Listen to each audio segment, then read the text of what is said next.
భగవద్గీత గీతామకరందం 6వ అధ్యాయం 2వ శ్లోకం.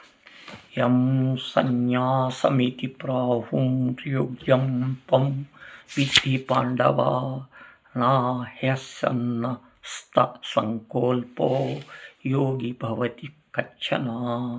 ఓ అర్జున, దేనిని సన్యాసమని చెప్పుదురు, దానిని యోగమని ఎరుగు. ఎలా అనగా సంకల్పం మొదలైన వాడు ఎవడును యోగి కానేరడు. సన్యాసము యోగము వేరు కాదు, రెండు ఒకటే. దేనిని సన్యాసమని చెప్పుదురు, అది యోగమని ఎరుగవలను. మనుజుడు యోగి ఎప్పుడు కాగలడు? దేహాది దృశ్య పదార్థములను గురించిన సంకల్పం వదిలినప్పుడు మాత్రమే. వాసవి వదిలినచోనతడు యోగి కానీ సన్యాసి కానీ ఎన్నిటికీ కానేరదు. ఆరుష్మోర్మోరోగ్యం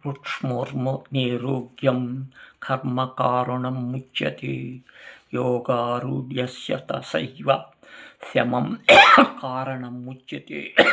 యోగము ఎక్కదలము చిన్న మనిషికి కర్మ సాధనమనియు, దానిని బాగుగా ఎక్కినట్టి మునికి ఉపరతి సాధనమని చెప్పబడినది.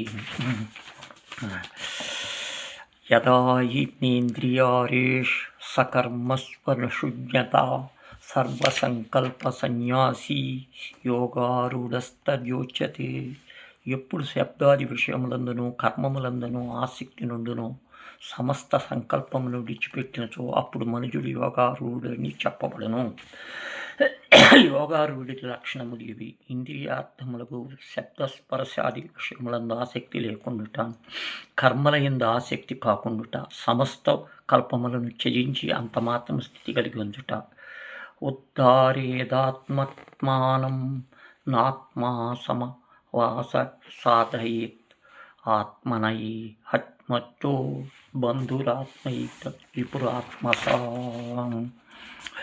తన్ను తాను ఉద్ధరించుకొనవలను. తన్ను అధోగతి పొందినచో కూడాను ఏలయనగా తనకు తానే బంధువును తనకు తానే శత్రువును అగును.